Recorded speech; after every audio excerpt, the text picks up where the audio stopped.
Hi friends, ఇవాళ మనం జున్ను ఎలా చేయాలో నేర్చుకుందాం. ఫస్ట్ టైం వచ్చి ఒక గిన్నెలోకి జున్ను పాలు తీసుకొని నెక్స్ట్ అందులో సరిపోయినంత షుగర్ వేసుకొని అది అలా షుగర్ కరిగినంత వరకు కలుపుకొని ఉండాలి. ఆ నెక్స్ట్ మనం స్పూన్తో ఇలా తీసి షుగర్ స్పూన్కి వస్తే కరగలేనట్టు, షుగర్ స్పూన్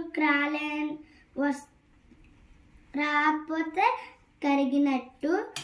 సో ఇప్పుడు మనము షుగర్ అంతా కరిగిపోయింది. ఒక కళాయిలోకి నీళ్ళు వేసుకొని అందులో పెట్టేసి ఇప్పుడైతే మనము ప్లేట్ పెట్టేద్దాము. అప్పుడే జున్ను బాగా కరుగుతుంది. మళ్ళీ నెక్స్ట్ జున్ను ఇలా స్టవ్ మీద పెట్టుకొని దానిపైన ఇంకో మూత పెడితే అప్పుడు జున్ను బాగా అనేది ఉడుకుతుంది. ఇప్పుడు జున్ను ఉడికిందో లేదో చూద్దాము.